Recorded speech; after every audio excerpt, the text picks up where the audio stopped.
ಎಲ್ಲ ಪ್ರೀತಿಯ ವೀಕ್ಷಕ ಮಿತ್ರರಿಗೆ ನಮಸ್ಕಾರ. ನಾನಿವತ್ತಿರೋದು ಮೈಸೂರಿನ ಹೆಸರಾಂತ ಆಸ್ಪತ್ರೆಗಳಲ್ಲಿ ಒಂದಾದಂತಹ ನಾರಾಯಣ ಹೃದಯಾಲಯದ ಎಕ್ಸಿಟ್ ಗೇಟ್ ಏನಿದೆ ಅದರ ಹತ್ರ ನಾನು ನಿಂತಿದ್ದೀನಿ. ನನ್ನ ಹಿಂಭಾಗದಲ್ಲಿ ನಿಮಗೆ ಕಾಣ್ತಾ ಇರುವಂತಹ ಖಾಲಿ ನಿವೇಶನ 4060. This is the west facing property. 2400 square feet land area.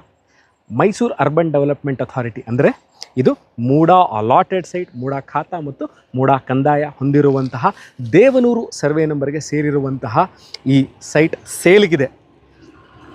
ಇದ್ರ ಬಗ್ಗೆ ಇನ್ನಷ್ಟು ಹೇಳಬೇಕು ಅಂತಂದರೆ ನೀವು ನೋಡ್ತಾ ಇರುವಂಥದ್ದು ನೋಡಿ, ಅದು ರಿಂಗ್ ರೋಡ್. ನೀವು ಬೆಂಗಳೂರಿಂದ ಸಂಚರಿಸಿ ಬಂದಾಗ ಮಣಿಪಾಲ್ ಹಾಸ್ಪಿಟಲ್ ಏನಿದೆ ಅದರ ಎಡಭಾಗಕ್ಕೆ ತಿರುಗಿ ಸರಿಸುಮಾರು 2 ಕಿಲೋಮೀಟರ್ ಸಂಚರಿಸಿದಲ್ಲಿ ಬಲಭಾಗಕ್ಕೆ ಬರುವಂತಹ ಹೆಸರಾಂತ ಆಸ್ಪತ್ರೆಗಳಲ್ಲಿ ಒಂದಾದಂತಹ ನಾರಾಯಣ ಹೃದಯಾಲಯ ಪಕ್ಕದಲ್ಲೇ ಇರುವಂತಹ ಸೆಮಿ ಕಮರ್ಷಿಯಲ್. ನೀವು ರೆಸಿಡೆನ್ಷಿಯಲ್ ಆರ್ ಕಮರ್ಷಿಯಲ್, ಯಾಕೆ ರೆಸಿಡೆನ್ಷಿಯಲ್ ಆರ್ ಕಮರ್ಷಿಯಲ್